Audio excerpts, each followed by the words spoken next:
Picture this. The year is 1902. King Edward VII is about to be crowned. Enter Edward Elgar. A composer largely unknown outside of England steps onto the world stage. He carries with him a symphony, Pomp and Circumstance, March No. 1. The music begins. It is bold, majestic, and undeniably English. This is the story of Edward Elgar, the man who gave England its sound.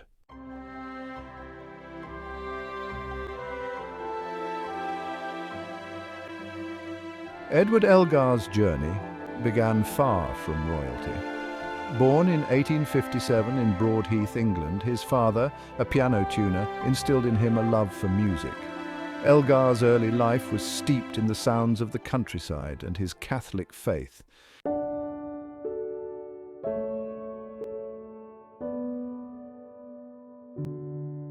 Despite challenges, Elgar persevered. His early compositions displayed flashes of brilliance. In 1889, his orchestral work Salute d'Amour premiered.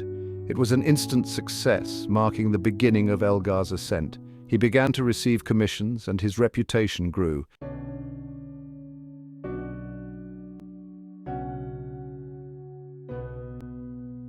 The dawn of the 20th century saw Elgar reach the pinnacle of his career. His Enigma Variations in 1899 established him as a master. But his life was not without sorrow. His wife, Caroline Alice, passed away in 1920, casting a shadow over his music. Yet, even in grief, Elgar continued to compose, finding solace in his art.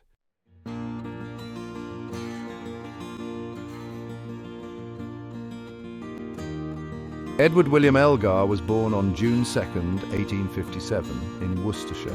His father, a piano tuner and music seller, nurtured his love for music. The sounds of nature and the countryside became an integral part of his musical vocabulary.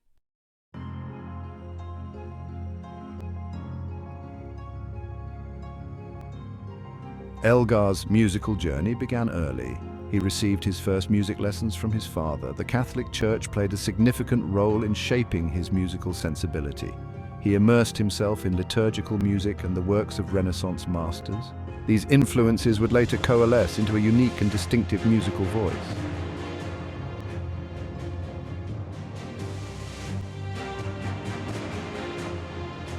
Despite his talent, Elgar's formal education was limited. He was a voracious autodidact, teaching himself music theory and composition. This hands-on approach allowed him to develop a unique and independent voice.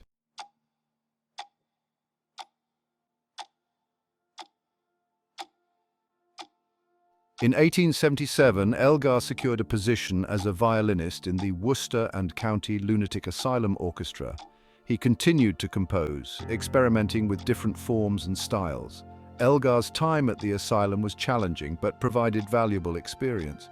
He took on private pupils and conducted a local amateur orchestra. His star was beginning to rise.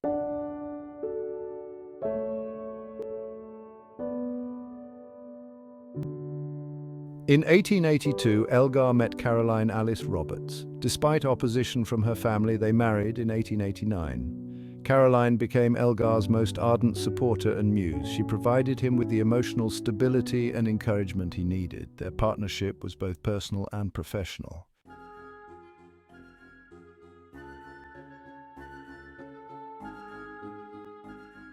The years following his marriage were a time of immense growth for Elgar.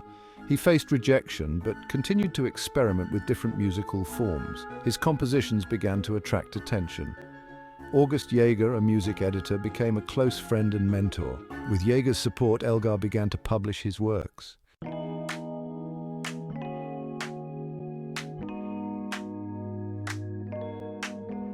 The year 1890 marked a turning point in Elgar's career. The premiere of his orchestral suite, Froissart, brought him national recognition.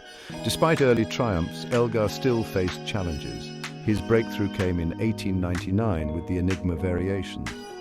This masterpiece cemented his place among the great composers of his time.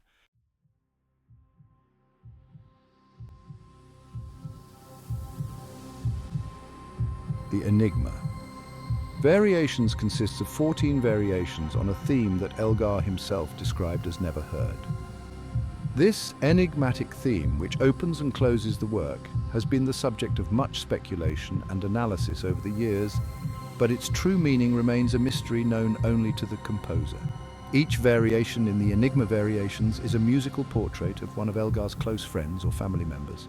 Through his masterful use of melody, harmony, and rhythm, Elgar captured the essence of each individual's personality, creating a series of musical vignettes that are both deeply personal and universally relatable.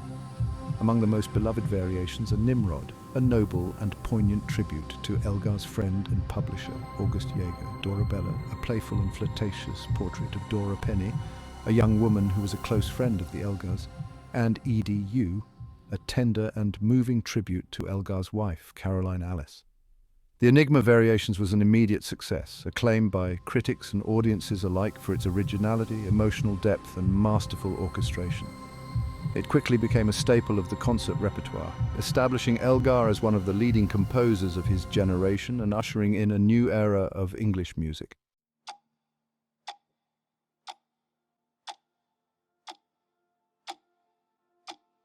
With the success of the Enigma Variations, Elgar's reputation as a composer of the first rank was secure. He became a national figure, his music synonymous with the spirit of England at the turn of the 20th century. His compositions, with their soaring melodies, rich harmonies, and evocative orchestration, captured the confidence and optimism of the Victorian and Edwardian eras. Elgar's newfound fame brought with it new opportunities and challenges. He received commissions from leading orchestras and festivals, both in England and abroad. He was invited to conduct his own works, sharing his musical vision with audiences around the world. He also faced increasing pressure to live up to his reputation, to produce works that would equal or surpass the success of the Enigma Variations. Elgar responded to these challenges with characteristic determination and creativity. He continued to explore new musical territory, composing works that reflected his evolving style and his deepening understanding of the human condition. He wrote for a variety of genres, from symphonies and concertos to chamber music and songs, always striving to push the boundaries of musical expression. One of Elgar's most enduring and popular works from this period is the first of his Pomp and Circumstance marches, composed in 1901. This stirring march, with its unforgettable melody and grand ceremonial style, would become synonymous with national pride and pageantry, not only in England, but around the world. Elgar's music played a pivotal role in the coronation of King Edward VII in 1902. His Pomp and Circumstance March No. 1 was the processional music, its triumphant strains fitting the grandeur of the occasion. Elgar later incorporated the melody into his coronation ode, cementing his national significance. In 1905, he completed his violin concerto dedicated to Fritz Kreisler. The violin concerto was followed by the Cello Concerto in 1919, reflecting post-war disillusionment. The outbreak of World War I in 1914 cast a long shadow over Elgar's life and work. Deeply affected by the horrors of the conflict, his patriotic fervor turned to disillusionment and despair. The war left Elgar emotionally and physically drained. Despite the turmoil, Elgar continued to compose, seeking solace in his music. His wartime compositions reflected his conflicted emotions. Elgar's music expressed his hopes for a more peaceful future. The end of the war brought little solace to Elgar. He sought refuge in his music and the tranquility of the countryside.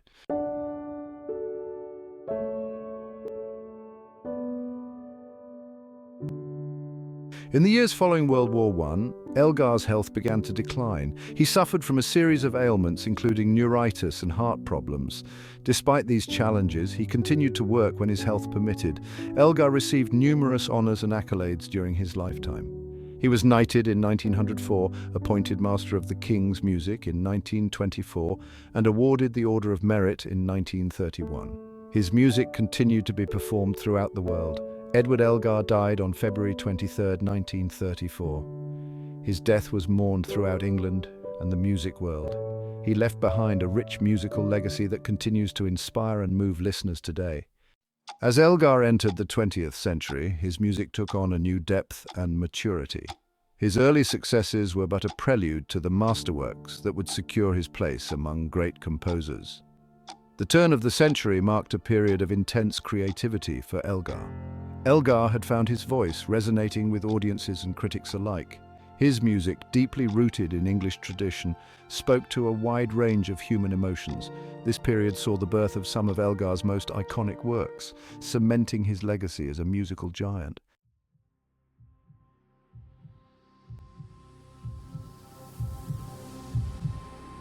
Perhaps no other work in Elgar's oeuvre has captured the imagination of listeners quite like his Enigma Variations, premiered in 1899.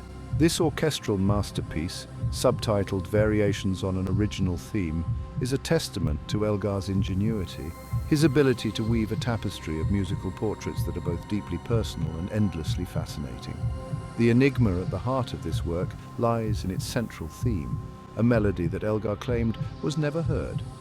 While the theme itself is never explicitly stated, it serves as a kind of musical DNA, a foundation upon which Elgar builds a series of 14 variations, each a distinct musical entity, yet inextricably linked to the unseen source. Adding to the intrigue, each variation is dedicated to a specific person in Elgar's life, their initials often playfully encoded within the musical fabric. These musical portraits, ranging from the tender and introspective to the boisterous and playful, offer glimpses into the composer's inner circle, his relationships with friends, family, and fellow musicians. The Enigma Variations is a work of enduring mystery and profound emotional depth. Its enduring popularity is a testament to Elgar's ability to connect with listeners on a deeply personal level, to draw them into a world of musical secrets and unspoken emotions. The work's enduring power lies in its ability to evoke a sense of wonder and intrigue, to invite listeners to unravel its mysteries and discover their own interpretations within its musical tapestry.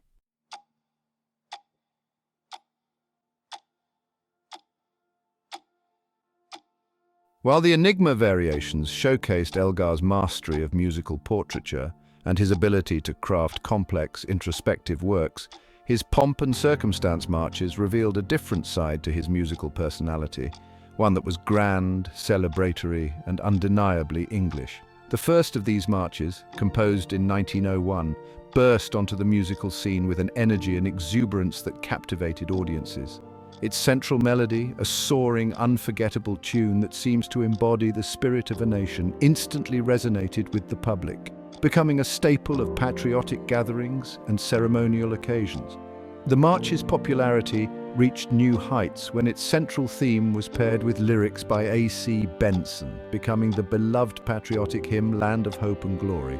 The song's message of national pride and aspiration struck a chord with the British public, cementing its place in the nation's musical tapestry. While the first Pomp and Circumstance March remains the most famous, Elgar went on to compose a total of 5 marches in the series, each with its own distinct character and charm. These marches, with their infectious energy and undeniable sense of occasion, have transcended their original context, becoming synonymous with graduations, sporting events, and other celebrations of achievement and collective spirit around the world.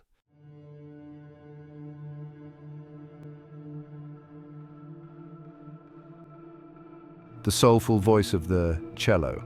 Elgar's mastery of orchestral writing is undeniable. His concertos for violin and cello are deeply personal and emotionally resonant.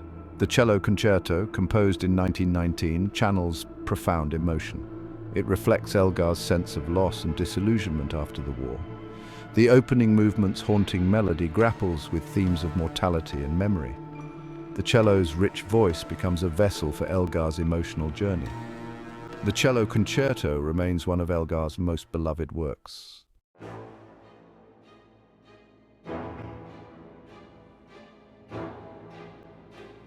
Beyond the grand gestures, while Elgar is perhaps best known for his large-scale orchestral works and his stirring patriotic anthems, his musical output was far more diverse than these popular pieces might suggest. Throughout his career, Elgar composed a substantial body of chamber music, vocal works, and incidental music for plays, demonstrating his versatility as a composer and his ability to write for a variety of ensembles and settings. His chamber music, often written for smaller groups of instruments, allowed Elgar to explore a more intimate and conversational musical language.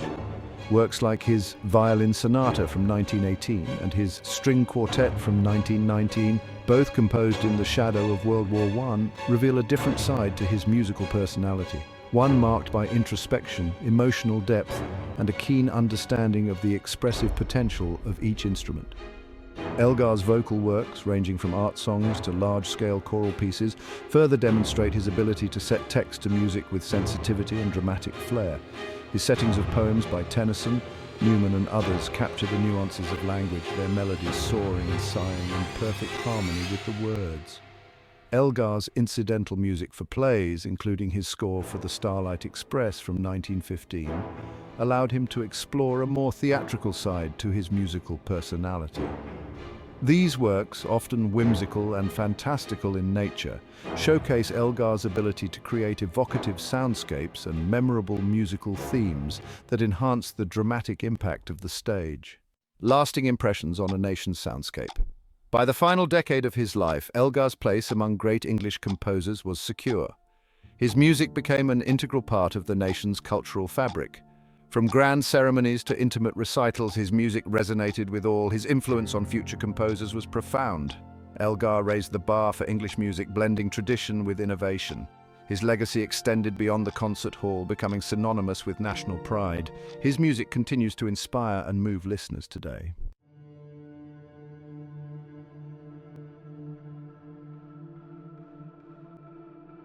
The 1920s brought a bittersweet symphony to Elgar's life. His star, which had shone so brightly for decades, began to dim, not in talent but in vitality. The relentless march of time had taken its toll. His health, once robust, faltered.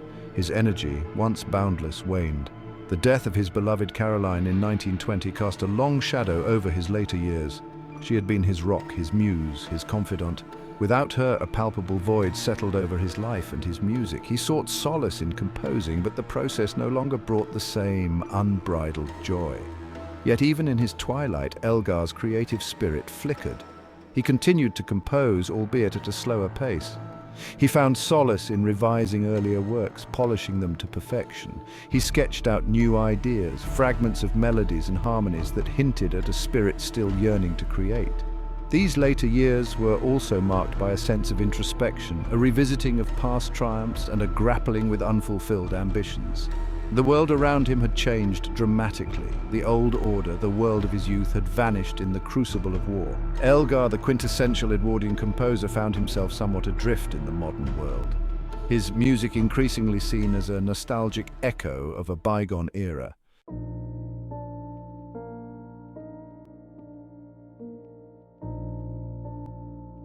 Seeking respite from the demands of public life and the pain of personal loss, Elgar retreated to the tranquility of his beloved Severn house in the Worcestershire countryside. This idyllic retreat, with its sprawling gardens and views of the Malvern Hills, provided a sanctuary for his weary soul. Here, amidst the familiar sights and sounds of his youth, Elgar found solace in simple pleasures. He took long walks with his dog Marco, a faithful companion who never left his side. He indulged his passion for fast cars, the thrill of speed offering a momentary escape from his thoughts. Music, always his constant companion, continued to play a central role in his life. He would spend hours at his piano, his fingers dancing across the keys, summoning up memories, exploring new harmonic possibilities, seeking solace in the language he knew best. Severn House became a pilgrimage site for aspiring musicians and admirers. They came to pay homage to the great composer, to hear him reminisce about his life and work, to witness firsthand the genius that had captivated a nation. Elgar, despite his failing health and his reclusiveness, received them with warmth and generosity, sharing his insights and offering encouragement to the next generation of musical voices.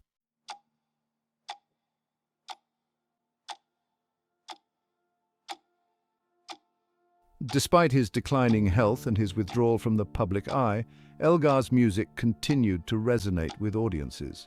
His major works remained staples of the concert repertoire.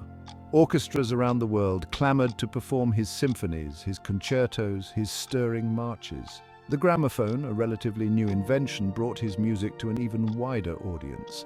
Elgar himself embraced this new technology, conducting recordings of his works, ensuring that his musical vision was preserved for posterity. These recordings, with their sonic imperfections and their palpable sense of immediacy, offer a fascinating glimpse into Elgar's interpretive approach and the performance practices of his time. Elgar's music also found its way into the burgeoning world of film. His pomp and circumstance marches, with their undeniable sense of occasion and their ability to stir patriotic sentiment, became popular choices for newsreels and documentaries. His more introspective works, such as the Cello Concerto, were used to great effect in silent films, their emotional depth adding a powerful dimension to the visual narrative. Even as his physical strength waned, Elgar's mind remained sharp, his wit as dry as ever. He continued to follow musical trends, albeit with a critical ear. He bemoaned the increasing dissonance and atonality of much modern music, yet he also recognized the talent and originality of younger composers such as Ralph Vaughan Williams and William Walton, seeing in them the future of English music.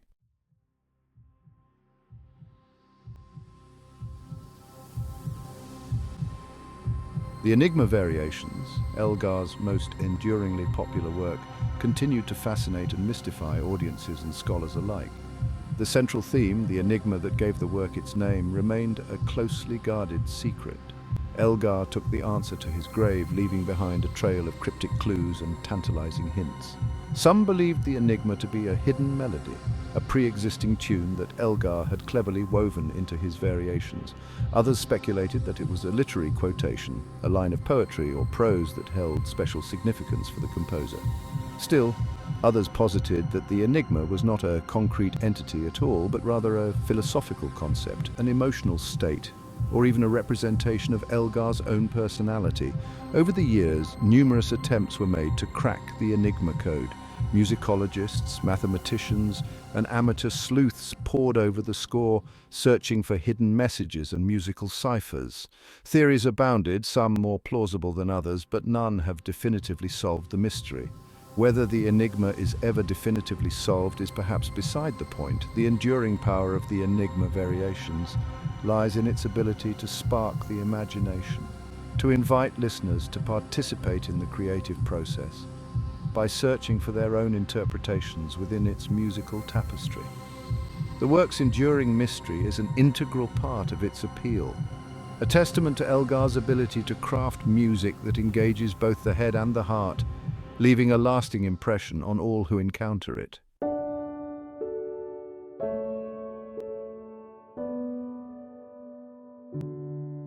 As Elgar entered his 70s, his contributions to music were recognized with a string of honors and accolades. He had become a national treasure, his music synonymous with the spirit of England. His image, with his walrus mustache and his piercing gaze, was instantly recognizable. In 1924, he was appointed Master of the King's Music, a prestigious position that reflected his standing within the British musical establishment. He continued to receive honorary degrees from universities, a testament to his influence on musical education and his status as a scholar of music. Perhaps the most significant honor came in 1931 when he was awarded the Order of Merit, one of Britain's highest civilian honors bestowed upon individuals of exceptional achievement in the arts, sciences, and other fields. This recognition, coming at a time when Elgar's health was failing, served as a fitting tribute to a lifetime dedicated to music. Despite these accolades, Elgar remained remarkably grounded. He never forgot his humble beginnings, his love for his native Worcestershire, or the importance of nurturing young musical talent. He continued to mentor aspiring composers and musicians, offering them guidance and encouragement. His legacy secured not only in his music, but in the generations of artists he inspired.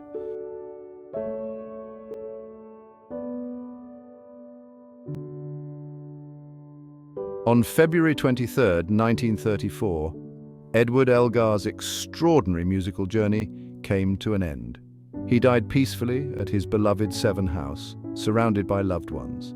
His passing was met with national mourning, a testament to the profound impact he had made on the cultural landscape of England. His funeral was a grand affair, attended by dignitaries, fellow musicians, and members of the public who had been touched by his music. His ashes were interred at St. Wulstan's Roman Catholic Church in Little Malvern, a place of tranquility and beauty that had held special significance for him. In death, as in life, Elgar's music continued to resonate. His Pomp and Circumstance, March No. 1, became an unofficial national anthem, its stirring melody a source of comfort and inspiration during times of both celebration and adversity. His more introspective works, such as the Enigma Variations and the Cello Concerto, continued to move audiences with their emotional depth and their timeless beauty. But perhaps the most fitting tribute to Elgar's life and work lies in the enduring love story that infused his music.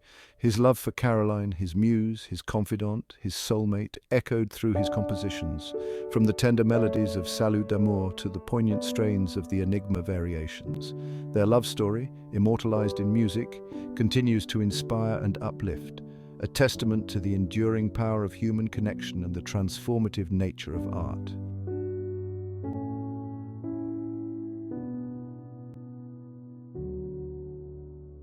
Edward Elgar's journey was one of remarkable contrasts and triumphs. Born into humble beginnings, he rose to become a national icon, his music woven into the very fabric of English identity. He captured the spirit of his age, an era of imperial grandeur and burgeoning anxieties, with a musical voice that was both deeply personal and universally resonant. His legacy is multifaceted, encompassing not only his extraordinary musical output, but also his profound influence on subsequent generations of composers. Elgar raised the bar for English music, demonstrating that it could stand shoulder to shoulder with the great European traditions, while retaining a distinct and powerful national character. He achieved this by forging a unique musical language, one that drew upon a rich tapestry of influences from the folk music of his native Worcestershire to the grand orchestral traditions of Germany and beyond. He was a master of orchestration, capable of conjuring up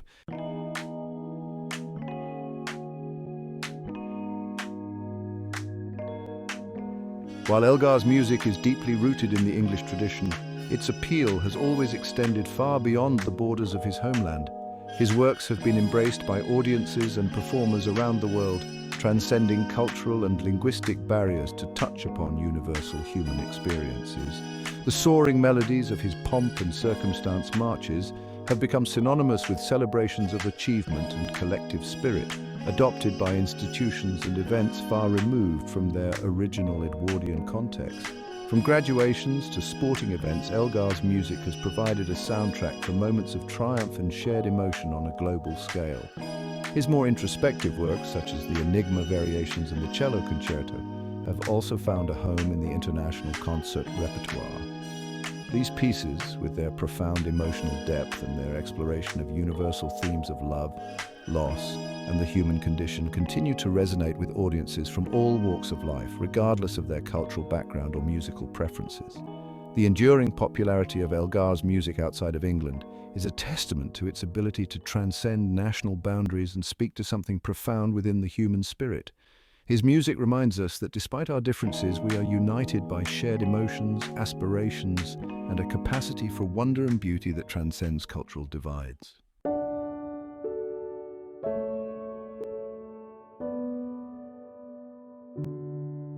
Over a century after his birth, Edward Elgar's music continues to thrive.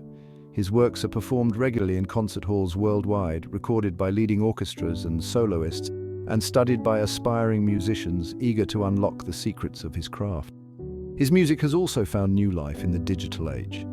Online platforms have made his works more accessible than ever before, introducing his music to a new generation of listeners and ensuring that his legacy continues to grow and evolve with each passing year. The enduring appeal of Elgar's music lies not only in its beauty, its craftsmanship, and its emotional depth, but also in its ability to transport listeners to another time and place. His music evokes a bygone era, a world of grandeur and ceremony, of pastoral beauty and heartfelt emotion. Yet, despite its nostalgic qualities, Elgar's music remains remarkably fresh and relevant. Its themes of love, loss, hope, and despair, its exploration of the human condition in all its complexities, continue to resonate with contemporary audiences, reminding us of the enduring power of music to console, inspire, and uplift the human spirit. Long after the last note has faded, the echoes of Elgar's music linger in our hearts and minds, a testament to the enduring legacy of a true musical master.